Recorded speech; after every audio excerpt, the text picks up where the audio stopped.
Han Solo's arc is often discussed as if it stretches evenly across the original trilogy, but when examined closely, its emotional engine actually completes its work by the end of the second film, resolving the central tension that defined him from his first appearance, and leaving behind a character who has already answered the question the story posed about who he really is beneath the armour of charm and self-interest. When Han is introduced, he is not cruel or immoral, but strategically detached, someone who survives by limiting emotional exposure and keeping relationships transactional. A worldview shaped by betrayal and scarcity,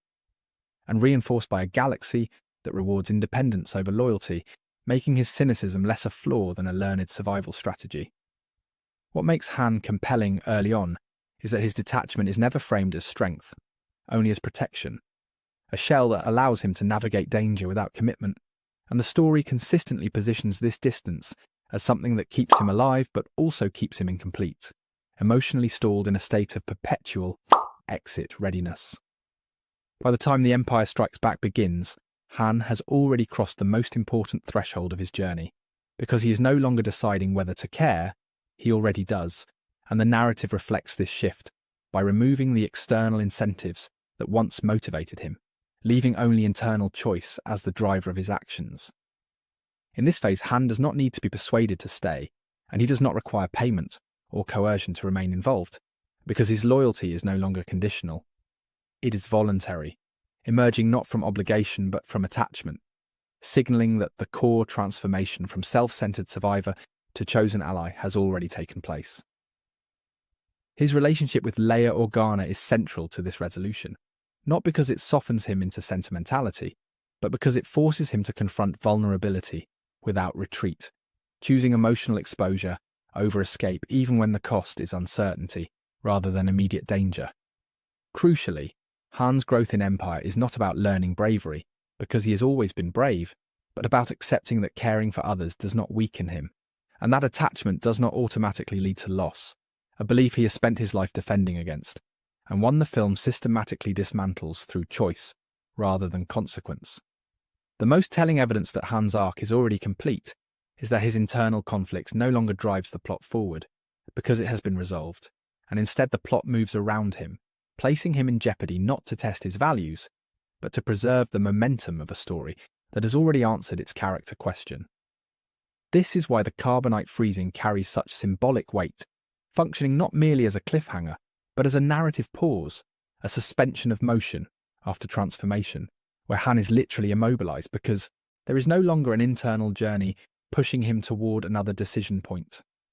At the moment he is frozen, Han is emotionally whole, aligned with the people he cares about, and no longer resisting connection, which reframes the event not as punishment or tragedy, but as punctuation, a full stop placed after the completion of his arc, rather than a comma, inviting further growth. From a structural standpoint, this makes Han unusual among major characters, because he reaches narrative maturity before the saga concludes, and the story acknowledges this by removing his agency temporarily, allowing other arcs to continue evolving, while his remains intact and resolved. By the end of Empire, Han has transitioned fully from rogue to hero, not by adopting ideology or rhetoric, but by choosing permanence over mobility and people over profit, resolving the emotional detachment that once defined him without sacrificing the personality that made him compelling. This resolution is subtle because it is behavioural rather than declarative, shown through what Han does not do, namely leave, rather than what he announces, trusting the audience to recognise growth through absence of conflict rather than dramatic proclamation. Importantly, this does not mean Han has nowhere to exist narratively, but it does mean he has nowhere left to evolve internally, within the framework established by the trilogy, because the story has already delivered on its promise, and any continuation must therefore change function rather than deepen transformation. When Han enters Empire, he is already carrying the heart beneath the bravado, and when he exits, that heart is no longer guarded, making him a complete figure whose journey has reached emotional closure even as the larger narrative remains unresolved. This sets up an inherent tension for what follows, because a character who has finished growing can either be recontextualized or reduced, and how the story chooses to use him next determines whether he remains a person or becomes a symbol, a crossroads that quietly defines everything that comes after. Once Han returns to the story after Carbonite, the narrative relationship between character and motion quietly but decisively changes, because the internal question that once defined his choices has already been answered, leaving the story with a figure who is emotionally resolved but still structurally necessary. A shift that transforms Han from an evolving person into a functional constant. In Return of the Jedi, Han no longer wrestles with whether to stay or leave, whether to care or protect himself, because those tensions no longer exist within him, and without internal resistance to push against, his presence becomes about execution rather than decision, about fulfilling roles rather than redefining identity. He is brave when the plot requires bravery, decisive when momentum needs it, and charming when levity is called for. But these traits no longer emerge from internal conflict. They are deployed as narrative tools, reliable and familiar, reinforcing his image rather than challenging it. This does not mean Han becomes hollow or unlikable, but it does mean that the story stops asking anything of him, emotionally, because it no longer needs to, having already extracted the growth it required, and so his arc shifts laterally rather than forward, maintaining continuity without transformation. In practical terms, Han becomes the pilot, the leader on the ground, the confident voice in the chaos, and the steady presence beside Luke Skywalker and Leia Organa, functioning as connective tissue rather than narrative engine, stabilizing scenes without redefining himself within them. The Endor mission exemplifies this shift, as Han leads not because leadership is something he must learn, but because the story requires someone competent and familiar to fill that position, turning his confidence into a given rather than a hard-won evolution, and his decisiveness into expectation rather than risk. Where earlier films derived tension from whether Han would commit, Return of the Jedi assumes commitment as default, removing uncertainty from his choices and placing it instead on outcomes beyond his control, which subtly repositions him as a vehicle for plot rather than a source of thematic inquiry. This is why Han's decisions in the final chapter rarely surprise, not because they are poorly written, but because they are no longer meant to reveal anything new, serving instead to reinforce the version of Han the audience already knows and loves, cementing his identity rather than complicating it.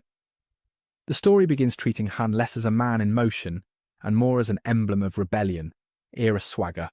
a living shorthand for courage without mysticism, skill without ideology, and loyalty without sermon,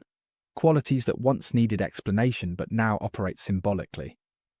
That symbolic function only intensifies in later appearances, where Han's characterization leans increasingly on nostalgia, replaying familiar beats of humour, bravado and reluctant authority, without reopening the emotional questions that once made those traits meaningful, preserving tone at the expense of depth. Importantly, this is not regression, because Han does not revert to selfishness or detachment, but it is stasis, a holding pattern that freezes character growth just as effectively as Carbonite once froze his body, allowing him to exist as a recognizable constant across stories rather than a changing presence within them. The transformation from character to icon is subtle because it feels earned, built on a foundation of genuine growth rather than imposed by narrative laziness. But it nonetheless represents a shift away from introspection toward representation, where Han stands for something rather than searches for it. In this sense, Han becomes mythologized within his own lifetime, elevated into legend not through death or sacrifice, but through narrative completion, a figure whose journey is finished early enough that the story can afford to preserve him rather than test him. This preservation is comforting, but it also limits possibility, because characters, who no longer change, cannot challenge the audience in new ways, and so Han's continued presence becomes about continuity and familiarity rather than exploration, anchoring the saga emotionally while remaining static within it. What makes this outcome feel natural rather than forced is that Han's arc truly did not require further complication, having resolved its central tension cleanly and decisively, meaning that any attempt to extend it would risk undermining its clarity, a danger the story largely avoids by shifting function instead of inventing new conflict. Han Solo therefore occupies a unique space in Star Wars, not as a tragic figure or a perpetually evolving one, but as a completed arc carried forward intact, a reminder that some characters finish their journeys early and then live on as symbols rather than seekers. His legacy is not defined by what he becomes after Empire, but by what he has already chosen to be by the time it ends. A hero not because he changes endlessly, but because he changes once, completely, and never walks it back.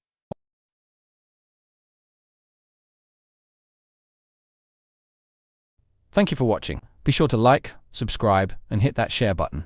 My main channel is Critical Analysis Hub, where I post Star Wars content about the movies. My secondary channel is Critical Analysis Hub Plus, where I focus on the shows of Star Wars. And my third channel is Critical Analysis Hub XP, where I post comic books. Be sure to take a moment and check them out. Thanks, and may the Force be with you.